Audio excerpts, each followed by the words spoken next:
नमस्कार, मैं हूं रमन पांडे। गुजरात विधानसभा चुनाव से पहले केजरीवाल ने हिंदुत्व कार्ड खेल दिया है। दरअसल केजरीवाल ने बाकायदा प्रेस कॉन्फ्रेंस करके ये कहा है कि करेंसी नोटों पर गांधी जी की प्रतिमा के साथ साथ लक्ष्मी गणेश जी की प्रतिमा भी लगानी चाहिए। उन्होंने उदाहरण दिया इंडोनेशिया का, ये कहते हुए कि इंडोनेशिया में सिर्फ 2% हिंदू आबादी है और बाकी मुस्लिम आबादी है, लेकिन वहां भी करेंसी 20,000 के करेंसी नोट पर गणेश प्रतिमा है। केजरीवाल ने आगे ये कहा कि देश की अर्थव्यवस्था संकट में है, अर्थव्यवस्था की स्थिति अच्छी नहीं है। हम प्रयास करते हैं, लेकिन प्रयास तभी फलीभूत होते हैं जब ऊपर वाले का यानी देवी देवताओं का, भगवान का आशीर्वाद मिलता है। ये कहते हुए उन्होंने प्रेस कॉन्फ्रेंस में कहा कि करेंसी नोटों पर गांधी प्रतिमा के गांधी जी की फोटो के साथ साथ लक्ष्मी गणेश की फोटो छापी जानी चाहिए और इस आशय को लेकर वो प्रधानमंत्री को चिट्ठी भी लिखेंगे। अब सवाल ये है कि ये वही केजरीवाल है जिन्होंने कहा था कि राम मंदिर दर्शन करने नहीं जाएंगे, जिनके तमाम नेताओं ने हिंदू देवी देवताओं का मजाक उड़ाया था। क्या गुजरात में जहां 85% हिंदू बाहुल्य आबादी है, क्या उसको रिझाने के लिए इलेक्शंस के मद्देनजर ऐसा हो रहा है, या फिर सचमुच इंडोनेशिया का उदाहरण देके केजरीवाल ये साबित करना चाहते हैं कि हम एफर्ट करते हैं लेकिन बाकी कुछ चीज़ें ऊपर वाले के हाथ में भी होती हैं। ये केजरीवाल का हिंदुत्व कार्ड है, ये गुजरात इलेक्शंस के मद्देनजर है, या सचमुच उनको ऐसा लग रहा है कि ऐसा करना चाहिए और ऐसा करने से देश की तरक्की होगी, देश में खुशहाली आएगी। इसी बात को लेकर आज की डिबेट है हमारी, और हमारे साथ तमाम खास मेहमान जुड़ चुके हैं, उनसे परिचय कराएंगे। लेकिन उससे पहले आपको केजरीवाल का वो बयान सुनवाते हैं और साथ साथ पलटवार भी सुनवाते हैं बीजेपी के नेताओं का और तमाम लोगों का जो इस बयान के बाद आया। अगर भारतीय करेंसी के ऊपर एक तरफ गांधी जी की तस्वीर है वो एज इट इज रहे, दूसरी तरफ अगर लक्ष्मी जी की और गणेश जी की तस्वीर होगी तो इससे पूरे देश को उनका आशीर्वाद मिलेगा। दिवाली लक्ष्मी जी और गणेश जी का पर्व है और दिवाली मनाने पर जेल में डालने की धमकी देने वाला व्यक्ति आज किस प्रकार का यू टर्न ले रहे हैं, आज किस प्रकार का ढोंग कर रहे हैं, यह भी हम देख रहे हैं। हमें तो हंसी आ रही है उनकी इस सोच पे कि आप एक तरफ भगवान को गाली दे रहे हो और चुनाव में आप आकर के एक ऐसी बात कह रहे हैं जो हमें तो स्वीकार है। हमने तो आप बिना आपके चिट्ठी लिखे भी हमने महाकाल का एक स्वरूप बना दिया। भारतीय करेंसी, भारतीय नोटों पे लक्ष्मी गणेश की तस्वीर लगाने की बात कही गई है कि एक तरफ गांधी जी की, दूसरी तरफ लक्ष्मी गणेश की। इससे हमारे नोटों की और करेंसी की वैल्यू मजबूत होगी। ये बहुत ही सराहनीय कदम है, ये बहुत ही प्रशंसनीय कदम है। हम इसका सम्मान करते हैं और हम इसका समर्थन करते हैं। हकीकत है कि दिल्ली में 7.5 सालों में उन्होंने जो वादे किए थे पूरे नहीं किए। ना तो दिल्ली वालों को स्वच्छ पानी दे पाए, ना ही दिल्ली में पब्लिक ट्रांसपोर्ट सिस्टम को सही कर पाए, ना ही दिल्ली के अंदर वो बेहतर इंफ्रास्ट्रक्चर दे पाए।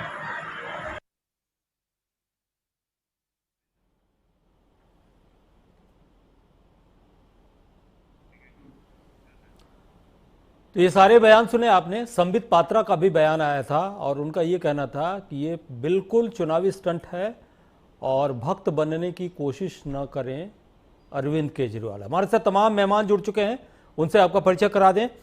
तूरज जैदी, नेता बीजेपी, आपका बहुत बहुत स्वागत है। मनोज पांडे, राजनीतिक विश्लेषक, आपका भी बहुत बहुत स्वागत है। शिशिर चतुर्वेदी, प्रवक्ता हिंदू महासभा, आसिफ रिजवी, प्रवक्ता कांग्रेस, और प्रीतपाल सलूजा, प्रवक्ता आम आदमी पार्टी। आप सभी हमारे साथ जुड़े हैं, आप सभी का बहुत बहुत स्वागत है। सबसे पहले शुरुआत करते हैं आम आदमी पार्टी से। प्रीतपाल सलूजा जी, आप ये बताइए कि ये आखिर है क्या चीज, ये चुनावी स्टंट, इसको अगर ना बोला जाए तो क्या बोला जाए?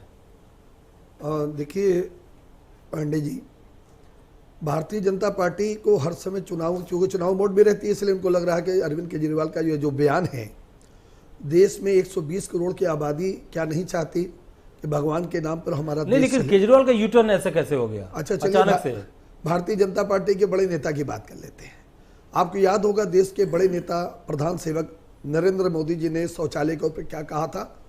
शिवालय का रास्ता शौचालय होकर निकलता है। तब किसी को कोई बुरा नहीं लगा, क्योंकि वो हमारी प्रक्रिया है, तरीका है।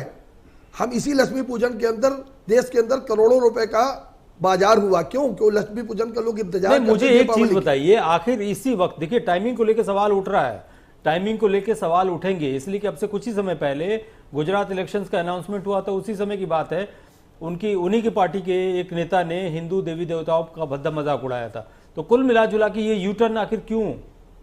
देखिए, सबसे पहली बात, किसी ने किसी का कोई मजाक नहीं उड़ाया। नहीं, ये तो जगजाहिर है। मैं बता रहा हूं, जब 1 महीना रह गया था शेष बाबा साहब भीमराव अम्बेडकर के जीवन का, तब उन्होंने बौद्ध धर्म को अपनाया था। उसमें 22 प्रतिज्ञाएं ली थी, वही प्रतिज्ञाएं दोहराई गई हैं। ऐसा करके भारतीय जनता पार्टी दलितों का मजाक बनाती है। उसके बावजूद आम आदमी पार्टी ने इसका समर्थन नहीं किया, पूरी तरह से इसका विरोध किया। दूसरी बात, हम आ जाएं आज की विषय पे के ऊपर। अगर आज अरविंद केजरीवाल ने कहा कि नोट के ऊपर एक तरफ महात्मा गांधी जी की फोटो, एक तरफ लक्ष्मी गणेश जी की फोटो, इसमें बुरा क्या है? यहाँ पे बैठे हुए कोई व्यक्ति ऐसा बता कुछ भी बुरा नहीं है। देखिए, सवाल ये उठता है कि ये यू टर्न, आखिर इस यू टर्न की टाइमिंग को लेकर सवाल है। तो यू टर्न आप कह रहे हैं ना, ये भारतीय जनता पार्टी बता रही है यू टर्न। नहीं, भारतीय जनता पार्टी तो हम देश की नब्ज पकड़ के हम कह रहे हैं, ये यू टर्न नहीं तो है क्या? ये यू टर्न नहीं है तो है क्या? ये नहीं, आप बताइए सर। आप ये मीडिया नहीं, मीडिया कुछ नहीं कह रहा है। ये आपके विपक्षी बोल रहे हैं कि ये यू टर्न है, बीजेपी बोल रही है। तो बीजेपी अगर आरोप लगा रही है तो आप क्लैरिफाई कीजिए ना इसको, आपके चैनल है या नहीं है? नहीं, आपके चैनल के ऊपर एक साहब ने कहा कि हम स्वागत करते हैं इसका। ये भारतीय जनता पार्टी वैसे नेताओं का आप नाम बता रहे हैं जिनकी कोई वैल्यू नहीं है। चलिए, तुरंत जैदी हमारे साथ जुड़े हैं। की भीतर वैल्यू नहीं है। तुरंत जैदी, आप ये बताइए आपका रिएक्शन, इसलिए कि आपकी पार्टी से बहुत स्ट्रांग रिएक्शंस आए। केजरीवाल अच्छी तरह समझ रहे हैं कि जनता ने उनको ठुकरा दिया है। नहीं, जनता ने कहां ठुकराया है? आप देखिए, जनता ने कहां ठुकराया? दिल्ली में ठुकराया कि पंजाब में ठुकराया? कहां ठुकराया? आप प्रांत की बात करें, मैं राष्ट्रीय दिल्ली में जो इन्होंने बयान दिया, केजरीवाल सरकार चला रहे हैं, कहां ठुकरा दिया उनको? भगवान के बारे में जो निश्चित पे बात कही है उस पर बताइए, जो भगत बन रहे हैं, भगत नहीं बगला भगत है। ये आप सोचिए, मुद्रा पे जो परंपरा स्थापित है, संविधान से स्थापित है परंपराएं कि भारतीय मुद्रा ऐसी होनी चाहिए, उसका ये सम्मान होना चाहिए। नहीं, इसमें बुराई क्या है? इसमें आपको बुराई क्या लगती है? बुराई नहीं, एक बात बताइए, इंडोनेशिया में अगर गणेश जी की फोटो छापी जा सकती है करेंसी पे छापी जा सकती है, यहाँ क्यों नहीं हो सकती? मैं भारतीय जनता पार्टी का छोटा से सिपाही भी हूँ और मुसलमान भी हूँ। मैं नहीं चाहता कि नोट पर भगवान जी की फोटो और माता रानी की क्यों नहीं हो? क्योंकि नोट हाथ से गिरते भी है, अपमान भी हो सकता है। हम भारतीय होने के नाते देवी देवताओं की अस्मिता की रक्षा के लिए हम लोग कटिबद्ध है। आसिफ रिजवी साहब हमारे साथ जुड़े हुए हैं। आसिफ जी, इस पूरे घटनाक्रम को किस नजरिए से कांग्रेस देखती है? देखिए, जब राजनीति करने वाले लोगों के पास देश में योगदान करने के लिए कुछ नहीं होता है, तो अपनी असफलता को छुपाने के लिए वो इस तरह के मुद्दों को लेकर आते हैं।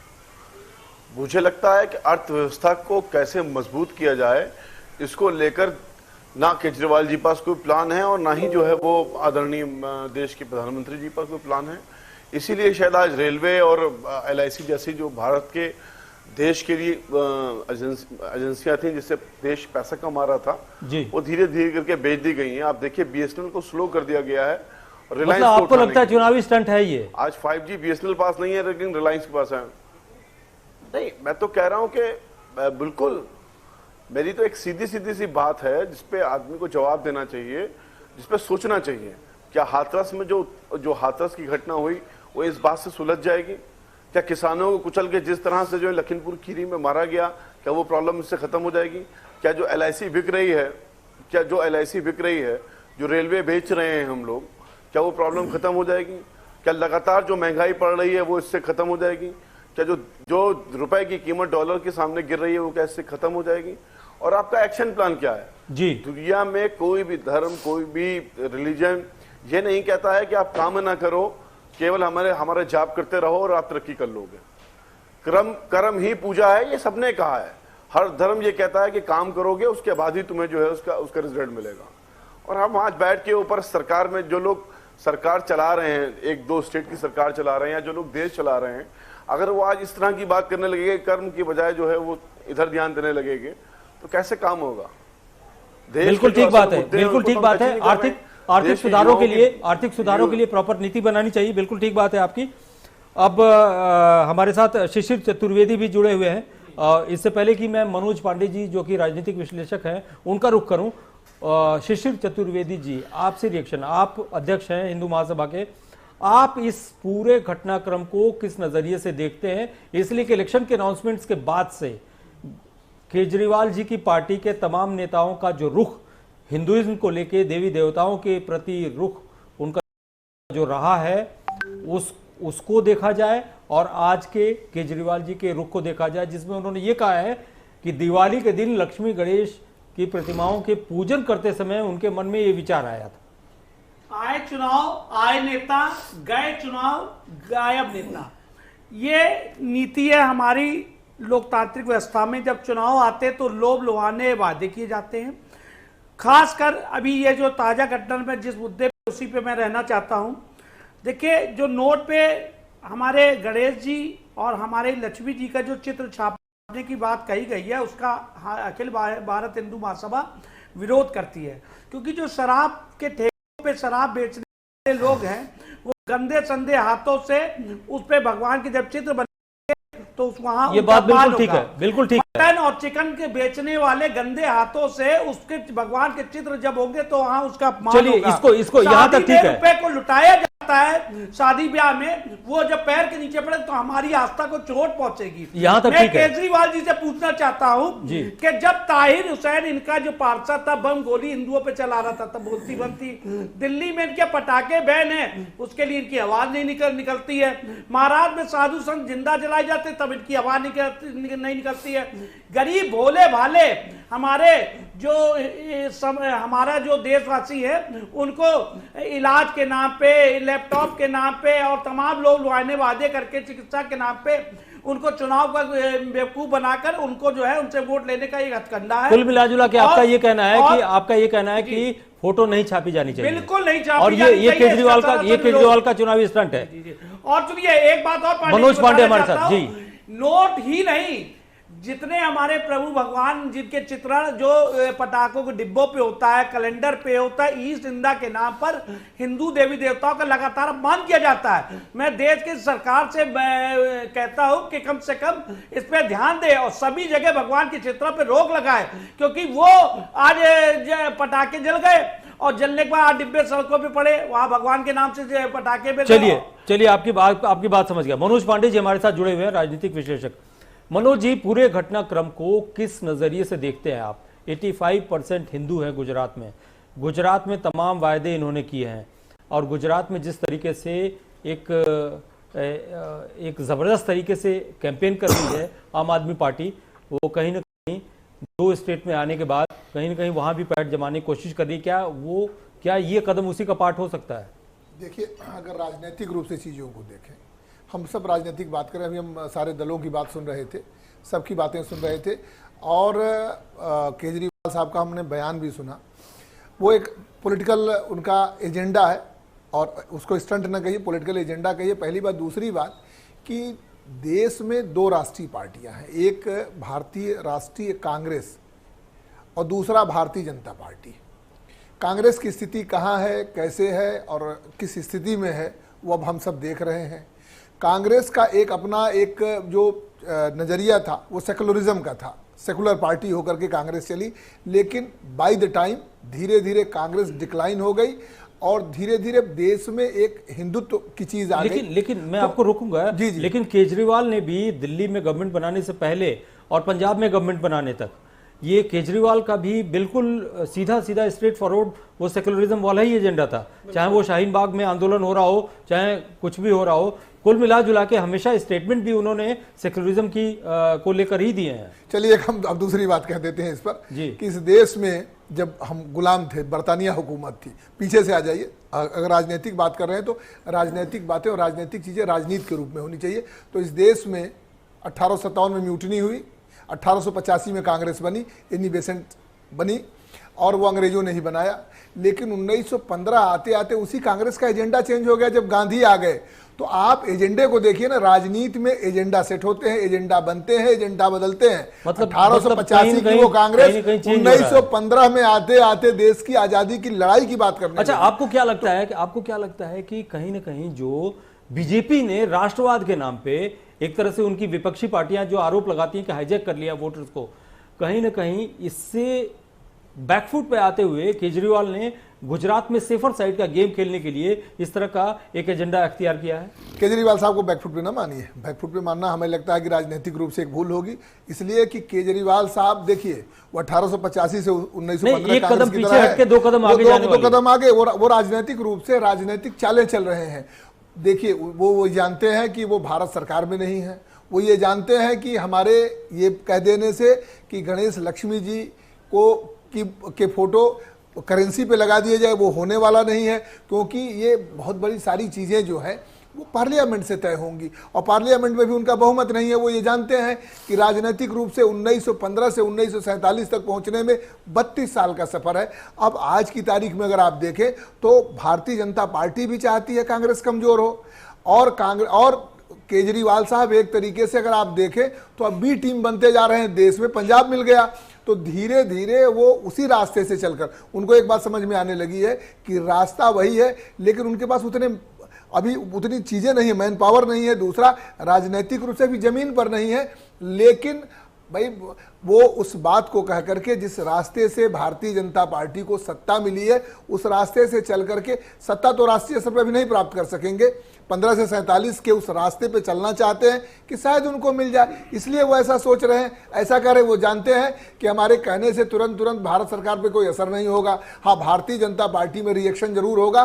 क्योंकि अब लड़ाई कॉपीराइट की होगी कि हिंदुत्व वही हो रही है, वही जवाब लूंगा मैं। कॉपीराइट की लड़ाई है ना, कि वो यही जवाब लूंगा। क्या बीजेपी को क्यों लगता है कि उसी के पास कॉपीराइट है भगवान का?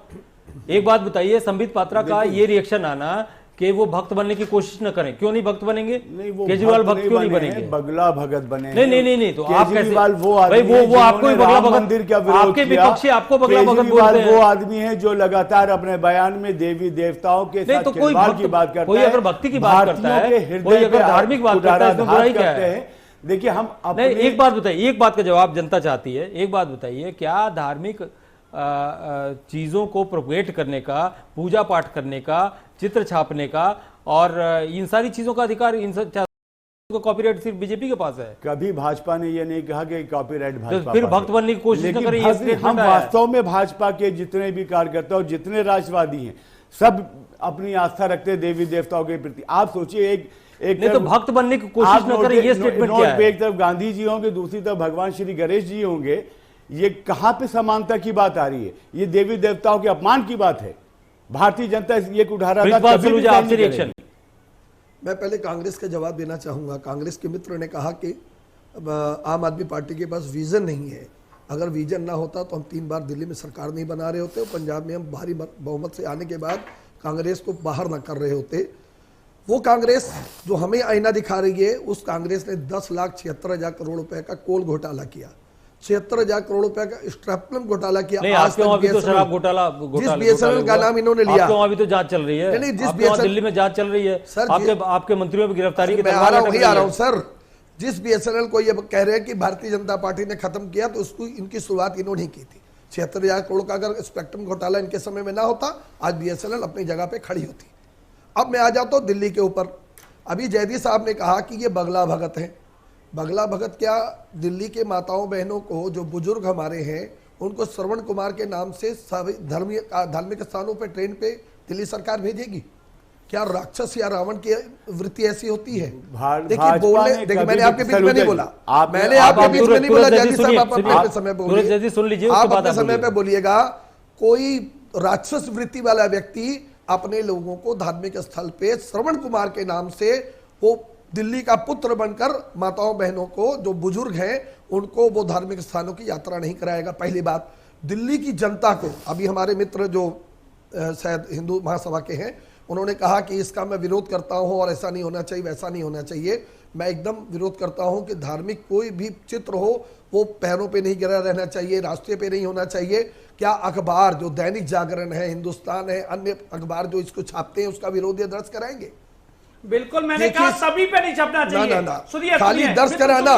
मैंने आपने मेरे शब्दों को नहीं सुना। मैंने कहा सभी जगह पटाखे के डिब्बे और आपने ये कहा, सभी जगह आपने कहा कि शराब की दुकान के ऊपर वो नोट जाएगा। कोई शराब की दुकान के ऊपर अगर वो हिंदू की शराब की दुकान है तो वो क्या गणेश लक्ष्मी की मूर्ति नहीं लगाता? अपमानित करने के कार्य लक्ष्मी की मूर्ति नहीं लगाता? जो व्यापारी समाज से राजनीति में वो धर्म के नाम पर व्यापार ना करे, व्यापार नहीं होगा, राजनीति करे, व्यापार नहीं।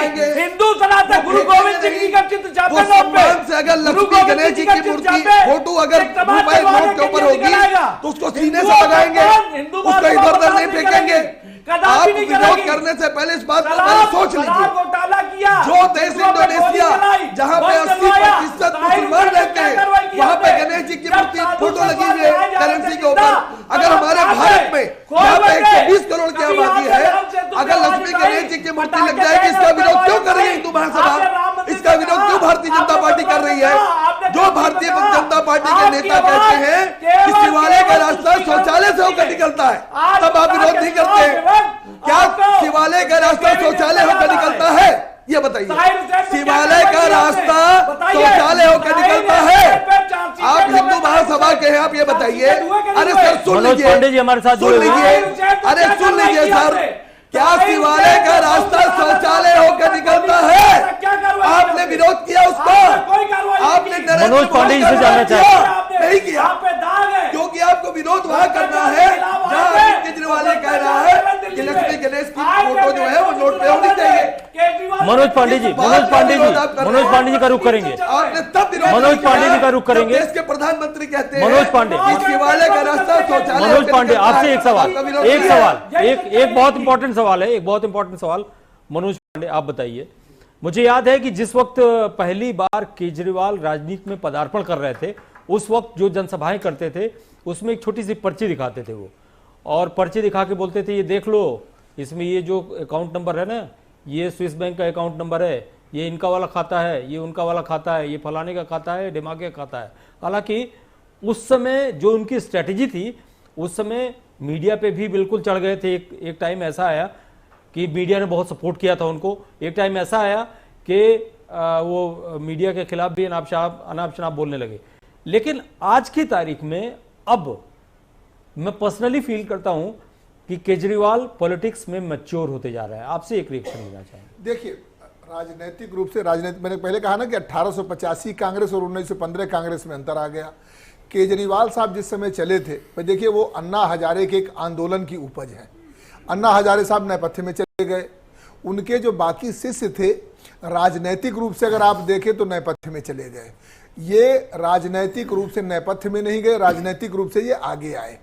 और केजरीवाल साहब स्टेप बाय स्टेप चलते रहे। वो उन्होंने उस समय नहीं सोचा था 1885 कांग्रेस की तरह कि आप आम आदमी पार्टी राजनीतिक रूप से इतनी बड़ी एक पार्टी बन सकती है। अभी बड़ी पार्टी मान लेते हैं, इतनी बड़ी पार्टी नहीं कि राष्ट्रीय स्तर पर हो, लेकिन अब पंजाब में भी सरकार है तो इतना मान के चले कि अब उसकी सीमाएं दिल्ली राज्य के बाहर पंजाब में भी पहुंच गई। इतना नहीं सोचा था।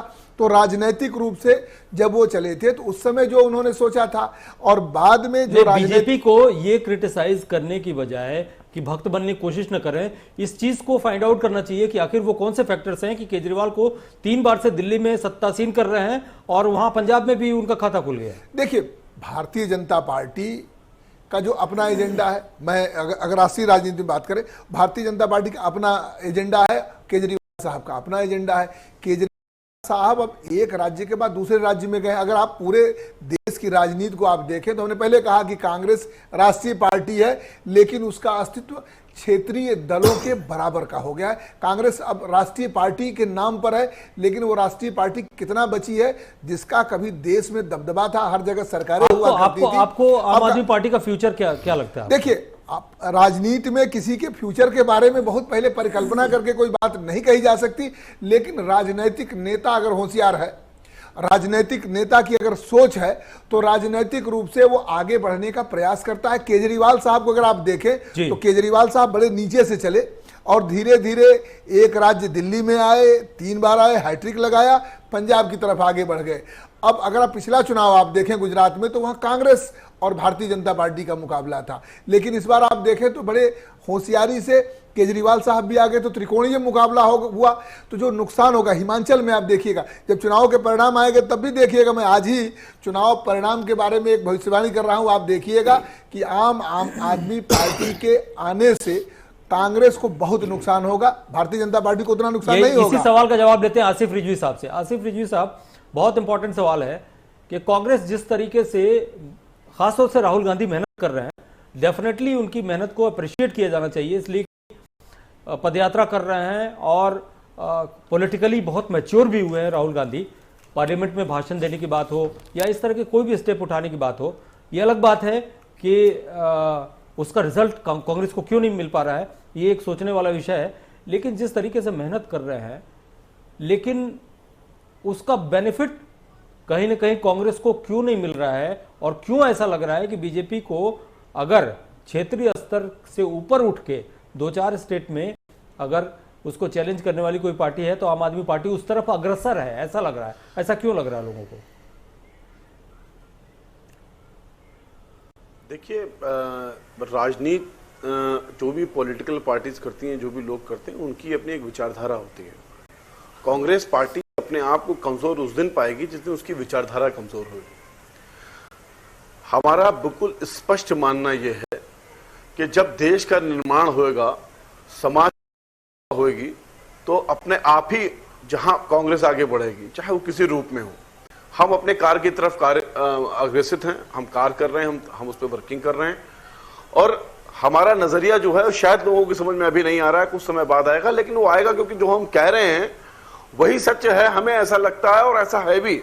मैं आपको एक बात बता दूं, आज जब लोग कह रहे हैं कि साहब नोट पे जो है देवी देवताओं की मूर्ति होनी चाहिए, कोई कह रहा है साहब मदरसों में ये होना चाहिए, कोई कह रहा है कि साहब हम प्राइवेटाइजेशन को इतना बढ़ा देंगे, उस समय हम राहुल गांधी पूरे देश में, मुझे लगता है आजाद भारत में पहली बार कोई नेता इतनी दूर उतने लंबे समय तक पैदल चल रहा है। देश में भारत जोड़ो यात्रा के रूप में देश के प्रत्येक नागरिक को देश के निर्माण में योगदान के बारे में जागरूक करने का काम राहुल गांधी कर रहे हैं। तो हमें नहीं लगता है कि केजरीवाल या कोई भी ऐसी पॉलिटिकल पार्टी जिससे कांग्रेस को नुकसान होगा, बल्कि हम तो वेलकम करेंगे कि और पॉलिटिकल पार्टीज को आके जो है चुनाव में पार्टिसिपेट करना चाहिए और हमें चैलेंज करना चाहिए, ताकि जो हमारी कमियां हैं वो दूर होंगी। हो सकता है हमें कुछ कमियां रही हो, उसको वेलकम करेंगे। लेकिन एक बात का मैं जवाब देना चाहूंगा, अभी आम आदमी पार्टी के प्रवक्ता ने कहा कि कांग्रेस पार्टी के नेता ने कहा था, और हम तीसरी बार सरकार बना चुके हैं, और हम पंजाब में सरकार बना चुके हैं, और भारतीय जनता पार्टी भी लगातार ये कहती है कि हम इलेक्शन जीत रहे हैं। चुनाव जीतना एक पॉलिटिकल पार्टी का सपना हो सकता है, पर राष्ट्र की सेवा करना हमारा निश्चय होना चाहिए। जिसके ऊपर हमारा क्या जवाब है, इस पे जवाब देना चाहिए ना। नहीं, लेकिन सारे तो यही बोलते हैं कि राष्ट्र सेवक हैं। देश में चाहे सारी पार्टियां तो यही बोलती हैं। सारी पार्टियां यही बोलती हैं। बीजेपी पे भी ये तो यही इल्जाम लगता है कि अकेला राष्ट्रवादी होने का तमगा उनको मिल गया, ऐसा लगता है। नहीं, जयदी साहब, आपकी पार्टी राम के अस्तित्व को मानती थी, वो जिसकी राजनीति कर रहा है वो कार्य नहीं कर रहा है। राम के अस्तित्व को आपने नहीं माना, नाम पे राजनीति करते हैं, करप्शन आपने किया, देश ने तभी आपको नकारा। सर सुन लीजिए, कांग्रेस को तभी नकारा कि राम के अस्तित्व को आपने नहीं माना। बोल रहे थे करप्शन आपने किया, आप करप्शन किया, सुन रहा था। आप भारतीय जनता पार्टी इसी रास्ते पे के ऊपर है। आपके बीच में नहीं बोला, गंगा को मां कहते हैं और गंगा के नाम पे चोरी करते हैं, राम मंदिर के नाम पे भारतीय जनता पार्टी चोरी करती है, तो दोनों ने तो वही किया। आप बोल रहे थे, पार्टी अच्छी शिक्षा दे रही है, आप मेरे बोलने बोलिएगा, बात सुन लीजिए। दे रही है, ये भी आसिफ जी बोलिए, कम से कम तमीज तो सीख लीजिए। आसिफ जी बोलिए, अगर तमीज नहीं है तो बताइए आपको। आसिफ जी बोलिए आसिफ जी। स्वास्थ्य सेवाएं देंगे, आसिफ जी बोलिए, एक मिनट सुन लीजिए, बात सुनिए, कर रहे हैं सर। आप अपना बताइए, देश में इसलिए कांग्रेस को नकारा। कांग्रेस एक वोट कटवा पार्टी है सर, आप वोट लेते हो, आपके विधायक भारतीय जनता पार्टी के गोद में चले जाते हैं। 2017 में गोवा में सरकार बनाने का मौका आपको मिला, आपने सरकार बना दी भारतीय जनता पार्टी की। कर्नाटक में आपको मौका मिला, आपने सरकार बना दी भारतीय जनता पार्टी की। उनकी बात सुन लीजिए, उनकी बात सुन लीजिए, उनकी बात तो सुन लीजिए। ऐसा कोई फायदा नहीं, उनकी बात सुन लीजिए। आसिफ रिजवी, उनकी बात तो सुन लीजिए ना, उनकी बात सुन लीजिए। यही समझा रहा हूं, मैं ये कह रहा हूं, सुन लीजिए, मैं यही कह रहा हूं कि चुनाव जीतना कोई बड़ी बात नहीं है, कार्य करना बड़ी बात है। आपके पास कोई नीति नहीं है, मैं बोल रहा हूं। आप सर दिल्ली वालों को दे रहे हैं, तभी तो तीसरी बार सरकार बना के बैठे हैं। आप कैसे कह सकते हैं? 15 साल की शीला दीक्षित को हराया किसने? इसी अरविंद केजरीवाल ने, जिसको आप कह रहे हो केजरीवाल कुछ नहीं है। शीला दीक्षित इसी तरह कहा करती थी, आज कहाँ की शीला दीक्षित? चुनाव कांग्रेस को हमने पंजाब से जनता ने छीना क्योंकि आप लूट रहे थे। आपका मुख्यमंत्री भारतीय जनता पार्टी की सारे में सरकार चला रही पंजाब की, इसीलिए पंजाब ने आपको नकारा, पूरा देश नकार रहा है। 135 वर्ष पुरानी कांग्रेस पार्टी 2 राज्यों में रहेगी। हम 7-8 साल पुरानी पार्टी 2 राज्यों में सरकार बनाए, आपको 22 राज्यों में हमारे प्रतिनिधि हैं। गुजरात के अंदर हम, सूरत के अंदर 27 सीटों के साथ दूसरे नंबर पे है, चंडीगढ़ में पहले नंबर पे है। सूरज एक बहुत इंपॉर्टेंट सवाल आपसे समझ चुके हैं कि हमारी आगे की ओर जा रही है, जनता अपना रही है दिल्ली में। आप केवल बड़बड़ कर रहे हो, बड़बड़ नहीं कर रहे सर। हम एक चीज का आपको हिसाब देंगे, आपने हिसाब नहीं दिया। 10,76,000 करोड़ रुपए का टोल घोटाला किसने किया? कांग्रेस ने। 76,000 करोड़ का घोटाला किसने किया स्पेक्ट्रम का? आपने। बड़बड़ करना आता है आप लोग। शिशिर चतुर्वेदी, ये बात करने की ये बताइए शिशिर चतुर्वेदी, एक बात ये बताइए, डिबेट में बात करने के लिए। शिशिर चतुर्वेदी, एक बहुत इंपॉर्टेंट सवाल आपसे पूछ रहा हूं। देखिए, आम आदमी पार्टी ये बोलती है कि वो जो काम कर रही है उनको लेकर जनता के बीच में जाती है और उसने हमेशा से सेक्युलर रुख अख्तियार किया है। अब सवाल यह है कि अगर आम आदमी पार्टी ने बेहतर डेंगू प्रबंधन का उदाहरण दिया हो, या बेहतर कोविड प्रबंधन का उदाहरण दिया हो, या बेहतर स्कूल प्रबंधन का उदाहरण दिया हो, या बेहतर मोहल्ला क्लिनिक प्रबंधन का उदाहरण दिया हो, या ऑटो वालों रिक्शा चालकों की समस्याओं के प्रबंधन का उदाहरण दिया हो, या बिजली फ्री किया हो, इन सारी चीजों से अलग हटके आखिर केजरीवाल को क्यों ऐसा स्टेप लेना पड़ रहा है गुजरात के लिए? देखिए, सबसे पहले तो सेकुलर शब्द जो है कांग्रेस की कोक से निकला, जिसको कैच किया इन्होंने। भोली भाली जनता को फ्री का गिफ्ट देके बिजली, पानी, इलाज का, नहीं तो आप तो हर जगह फ्री चल रहा है, तो फ्री दे, हर जगह फ्री चल रहा है, जो कि इकोनॉमी के लिए बहुत घातक है, बहुत खतरनाक है। आप जो राशन फ्री दे रहे हैं, नहीं तो आप तो यूपी में भी दे रहे हैं ना, राशन दे रहे हैं आप। अभी एक बात बताइए, अभी गुजरात में 10-12 रुपए किलो प्रति किलो सीएनजी सस्ती हो गई है, इसलिए वहां इलेक्शन है। आप सोच लीजिए, लखनऊ में सीएनजी आपके पेट्रोल के रेट के बराबर है। देखिए, मेरी बात पूरी होने दीजिए। ये सवाल भाजपा से था, होना चाहिए था, आप मुझसे। जी बिल्कुल बिल्कुल। आप सुनिए, आप जो कोरोना काल में मेडिसिन और राशन दे के उन गरीबों के जीवन की रक्षा की है जिनके पास कोई पहुंचने वाला नहीं था, जो निर्धन आय रेखा के नीचे थे। चलिए आप बोलिए, नहीं आपके पास आऊंगा, आपके पास आऊंगा। देखिए, मैं ये कह रहा था कि ये जो सेकुलरिज्म का शब्द जो लाए थे, ये कोक से इनकी चुरा के ये कांग्रेस से लेके ये आप वाले आ गए। दूसरी चीज, भारत जोड़ो यात्रा की मैं बात बता दूं, भारत को तोड़ा किसने था? तोड़ा भी नहीं था, और अब जब जोड़ रहे तब पार्टी इनकी अभी भी टूटती जा रही है, ये इनका है। और रही बेहतर कोरोना में जो इलाज और इसकी सुविधा की बात है, तो उत्तर प्रदेश में योगी जी ने जो बेहतर कार्य किया था, आपको याद होगा जब उनके पिताजी की अंत्येष्टि हो रही थी, उस दौरान भी टीम 11 के साथ वो यहाँ पर बेहतर उत्तर प्रदेश के 22 करोड़ जनता के लिए बेहतर इलाज की व्यवस्था में लगे हुए थे। लेकिन ये जो फ्री का जो टॉफी दे रही है, फ्री की जो टॉफी दे रहे हैं, उसके लिए सुप्रीम कोर्ट ने इनको डांटा है, फ्री के लिए इनको डांटा। अस्पताल में जगह नहीं मिल रही थी, आप तारीफ की बात कर रहे हैं, डांटा इनको। ये ऑक्सीमीटर के अंदर घोटाला किया योगी सरकार ने, आप वाले उत्तर भारतीयों को अपने से भगा रहे थे। ऑक्सीमीटर में घोटाला किया, थर्मोमीटर में घोटाला किया, छोड़ दिया, हेपेटोलॉजी के ऊपर घोटाला किया,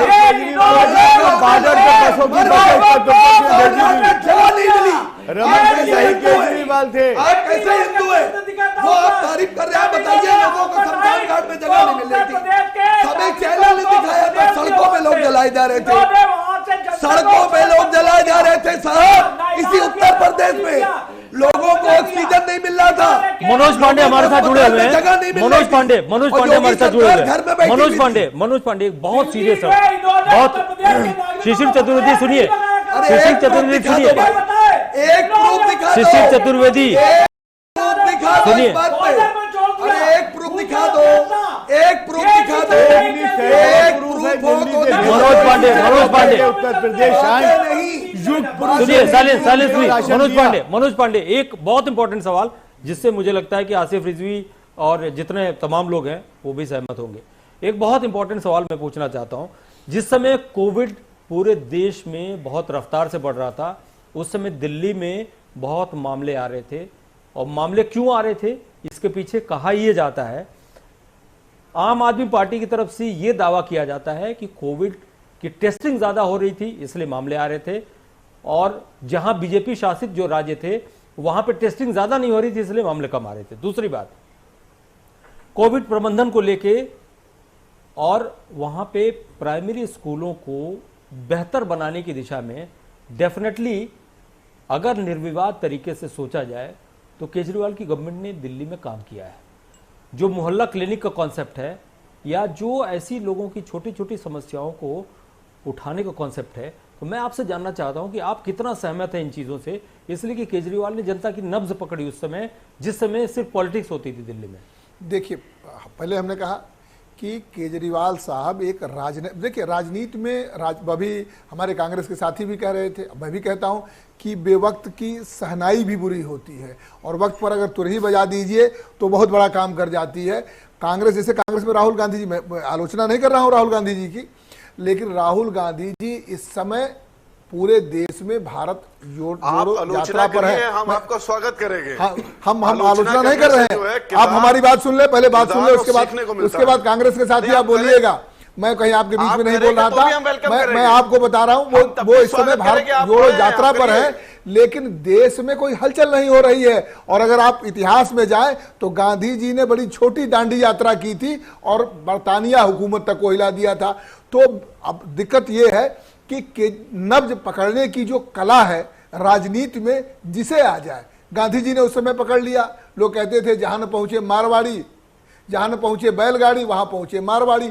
गांधी वहां पहुंचे जहां मारवाड़ी भी नहीं पहुंच पाया, चंपारण पहुंचे और नील की खेती का विरोध किया, देश में एक आंदोलन खड़ा हो गया। हम आपकी आलोचना नहीं, हमने पहले का आलोचना नहीं कर रहे हैं। राजनीति में समय को जो पहचान ले, वक्त को जो पहचान ले और वक्त के साथ चले, वो निश्चित रूप से राजनीति में एक पड़ाव हासिल करता है। राहुल गांधी जी इस समय यात्रा कर रहे हैं, कोई बड़ी बात नहीं, ठीक है, अच्छी बात है, करना भी चाहिए। राजनीति में राजनीतिक दलों का अधिकार है, भारत जोड़ो यात्रा कर रहे हैं, करना भी चाहिए, मैं खुद कह रहा हूं करना चाहिए। लेकिन जहां तक आपदा प्रबंधन की बात आई कोविड काल में, प्रश्न ये था कि केजरीवाल साहब ने भी नब्ज पकड़ा जनता की, उन्होंने पकड़ लिया। उन्होंने अब जो दिल्ली में केसेस ज्यादा थे उसको उन्होंने कहा हमारे टेस्टिंग ज्यादा हो रही। देखिए, राजनीतिक रूप से अगर आप देखेंगे तो राजनीतिक रूप से उन्होंने एक बड़ा संदेश देने का प्रयास किया कि भाई जो भारतीय जनता पार्टी के शासित प्रदेश हैं वो टेस्टिंग कम करा रहे हैं, हम टेस्टिंग ज्यादा करा रहे हैं, उसका भी उन्होंने राजनीतिक लाभ लिया। भाई मोदी जी ने भी कहा आपदा में अवसर, तो अवसर की जो बात थी, राजनीतिक रूप से अवसर लेने और देने की जो बात है, उसमें अगर आप देखें तो केजरीवाल साहब राजनीतिक रूप से उन अवसरों की तलाश में रहते हैं, और भारतीय जनता पार्टी को भी देखें तो उन अवसरों की तलाश में रहती है। तो राजनीतिक रूप से बुरा नहीं है केजरीवाल। और जो आपदा में अवसर ढूंढेगा राजनीति में, अगर बरतानिया हुकूमत में गांधी जी ने ढूंढा तो गांधी इस देश में राष्ट्रपिता हो गए। अगर नहीं ढूंढ पाएंगे, भारतीय जनता पर जो संघ था, आरएसएस था, 1925 में बना। देखिए, जो अच्छी चीजें हो रही हैं, जो अच्छी चीजें हो रही हैं, उनकी तारीफ की जानी चाहिए, उनकी तारीफ होनी चाहिए। मैं एक छोटा एग्जांपल बताता हूं। आज की तारीख में दिल्ली में पटाखों पे पूरी तरह से बैन था। ये अलग बात है कि चोरी छुपे बहुत जगहों से लोगों ने लाके पटाखे फोड़े, लेकिन क्यों नहीं हर स्टेट की सरकारें ऐसा करती हैं? क्यों नहीं हर स्टेट की सरकारें इस बात को गंभीरता से समझती हैं कि जिस तरह से पोल्यूशन का लेवल बढ़ रहा है, और जिस तरह दिवाली के आसपास जो दिल्ली एनसीआर रहते हैं उनको इसकी कीमत पता है, उनको ये पता है कि किस तरह स्मॉग चारों तरफ कई दिनों तक बिल्कुल सूरज को निकलने नहीं देता है। देखिए, हमने पहले कहा ना कि राजनीति में राजनीति भी है, राजनीति जनता से, ये वेलफेयर का कंसेप्ट है हमारा, स्टेट का वेलफेयर का कंसेप्ट भी है, और राजनीति इसी जनता से होना है। होशियारी से, अगर केजरीवाल साहब है, केजरीवाल साहब ये जानते हैं कि भारतीय जनता पार्टी के खिलाफ, देखिए भारतीय जनता पार्टी के पास उसका एक बहुत बड़ा संगठन है, राष्ट्रीय स्तर पे संगठन है, कांग्रेस का भी संगठन है, चाहे जैसा भी है पूरे देश में है। अब वो कांग्रेस के संगठन में भाई वो संख्या बल कम हो अधिक हो, लेकिन कांग्रेस भी एक राष्ट्रीय पार्टी है। केजरीवाल साहब ये जानते हैं कि वो एक राष्ट्रीय पार्टी की तरफ बढ़ रहे हैं, उनका पूरे देश में संगठन नहीं है, लेकिन संगठनात्मक रूप से अगर जनता के नब्ज को पहचान रहे हैं तो उनकी तारीफ भी की जानी चाहिए और बाकी नेताओं को भी सीख लेना चाहिए। सेकुलरिज्म कभी इस देश में राजनीति का बहुत बड़ा हथियार था, लेकिन आज की तारीख में सेकुलरिज्म एक शब्द बन के रह गया है, राजनीति का हथियार नहीं रह गया है। जैदी जुड़े हुए हैं। सूरज जैदी, एक बात बताइए, आज छठ पूजा को लेकर तैयारियां हो रही थी, दिल्ली के घाटों को तमाम तरह के निर्देश दिए गए हैं, घाटों पे व्यवस्था और अरेंजमेंट को लेकर, उस पर भी एलजी साहब का बयान आ गया। आप एक बात बताइए, दिल्ली में एक आदमी अगर एक किसी पार्टी की सरकार है जो आपकी पार्टी से अलग है, आपकी पार्टी के विचारधारा से मेल नहीं खाती है, वो दूसरी पार्टी की सरकार है, तो आरोप आप पे ये लगता है, बीजेपी पे आरोप लगता है कि इस सरकार को कभी चैन से इन्होंने चलने नहीं दिया। ये अलग बात है कि उसमें तमाम तरह के घोटालों की जांच भी चल रही है, लेकिन ये आरोप तो लगते रहे हैं कि चाहे वो एलजी के जरिए चाहे किसी चीज के जरिए कभी न कभी कोशिश ये की गई कि अस्थिर हो सरकार। रमन जी, आपके सम्मानित चैनल पे और आप जैसे ज्ञानपुर एंकर के सामने बैठ के वाक्यों से नहीं खेला जाता, तथ्य होना चाहिए सामने। पहली चीज, जब आदमी डिबेट पे आए तो अपनी वाक्पटुता, अपनी वाक्य शैली को ऐसा रखे, संयमित तौर पे बात। आज की चर्चा जिस विषय पे है उस पर पहले मैं आ जाता हूँ जी, कि केजरीवाल जी ने कहा कि पूजा करते हुए उनको ध्यान आया कि नोट पर फोटो होने चाहिए भगवान जी की।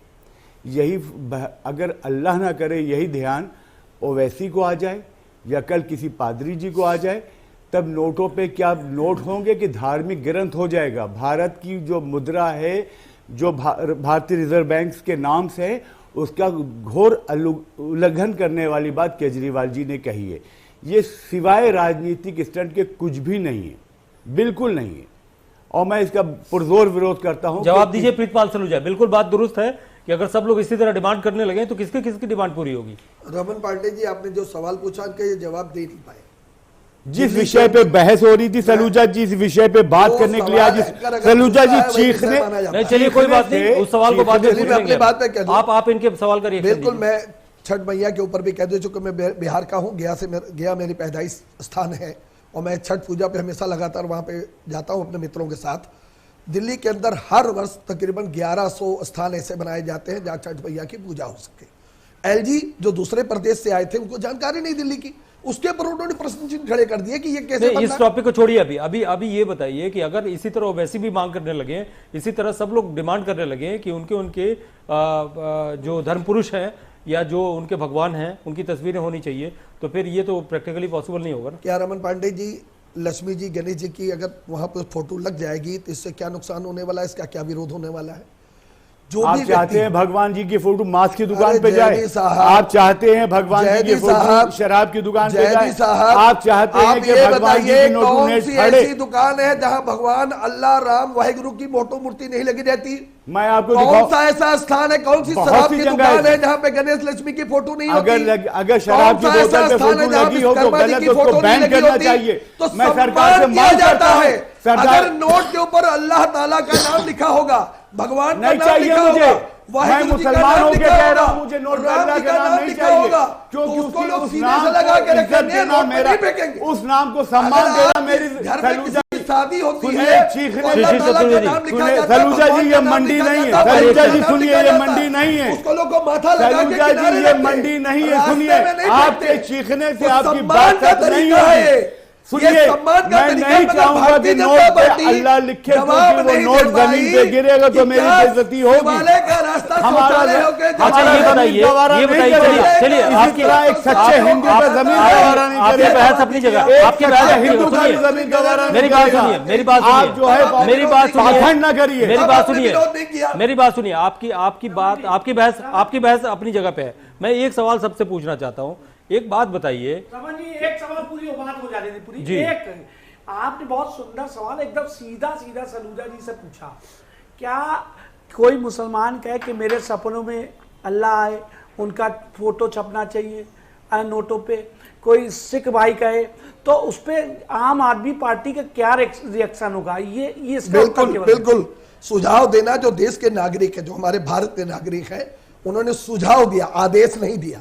प्रधानमंत्री को सुझाव दिया, सुझाव देने का सभी का अधिकार है। उन्होंने तो सपने में भगवान की भविष्यवाणी देखी भाई, लगी रहती है। सुझाव पेटिका होती किसके लिए? सुझाव देने के लिए। जो आदमी मंदिर जाके पूजा अर्चना नहीं करना चाहता उसको देवी देवता का आदेश देंगे। पार्टी गणेश लक्ष्मी जी का विरोध करती है तो करे भाई, अरविंद केजरीवाल का करो ना, जितना विरोध करना करो, उसकी अच्छी शिक्षा का, अच्छा स्वास्थ्य का, अच्छे मॉडल का, जितना बेइज्जती कर सकते हो करो। गुजरात के अंदर हम दूसरे नंबर की पार्टी ऐसे नहीं बन गए, क्योंकि हमने काम करके दिल्ली में दिखाया। पंजाब के अंदर अगर हम पहली नंबर की पार्टी बने, हम जीते हैं, जनता ने जिताया। 55 सीटों पे भारतीय जनता पार्टी की जमानत जब्त कराई। दिल्ली के अंदर 35 सीटों पर जमानत जब्त भारतीय जनता पार्टी की। अच्छा एक बात बताइए, चलिए लास्ट हमारे पास वक्त नहीं है। मनोज पांडे जी से आपके नाम पर चोरी करने वाली आसिफ रिजवी, आप अपनी बात जल्दी से रख दीजिए। देखिए अभी भारतीय जनता पार्टी के प्रवक्ता, विश्व हिंदू के प्रवक्ता बैठे हुए हैं, उसके बैठे हुए हैं। ये हर एक को बार बार मुसलमान और किसी को दलित या कोई अपने आप को दिखाने के लिए तैयार है कि हम ये हैं। मैं एक बात कहता हूं कि प्रत्येक नागरिक को, ये कांग्रेस पार्टी की सोच है कि हम हर हिंदुस्तानी को केवल प्रत्येक नागरिक के रूप में देखें और उसका अधिकार दिलाएं। आप बताइए कि किसी साधु की हत्या होगी तो उसका विरोध होना चाहिए क्या? उसका विरोध नहीं होना चाहिए। राहुल एक शब्दों की बात यह है, दर्शन करने होटल में पैसा केवल भारतीय जनता पार्टी देश को भ्रमित कर रही है इन मुद्दों पे बात करके। बात करना चाहिए स्वास्थ्य पे, चलिए देखिए, चलिए आप सबका बहुत बहुत धन्यवाद, आप सबका बहुत बहुत धन्यवाद। लेकिन एक सवाल मुसलमानों का सरदार मनमोहन सिंह, आपके आप सबका बहुत बहुत धन्यवाद। सुनिए, आप सबका बहुत बहुत धन्यवाद। हमारे पास वक्त की कमी है, लेकिन एक सवाल अनुत्तरित है कि कोई भी अगर इस तरह का बयान देता है तो बीजेपी को या किसी पार्टी को जिसपे ये आरोप लगते हैं कि राष्ट्रवाद का एकाधिकार कॉपीराइट इन्हीं के पास है, भगवान की पूजा का कॉपीराइट इन्हीं के पास है, तो इतनी मिर्ची क्यों लगती है? इतनी मिर्ची नहीं लगनी चाहिए। ये अलग बात है कि केजरीवाल का ये यू टर्न है या केजरीवाल का ये चुनावी एजेंडा है, ये क्या है ये तो वक्त बताएगा। फिलहाल आप सबका बहुत बहुत धन्यवाद। रुकते एक छोटे से ब्रेक के लिए। नमस्कार।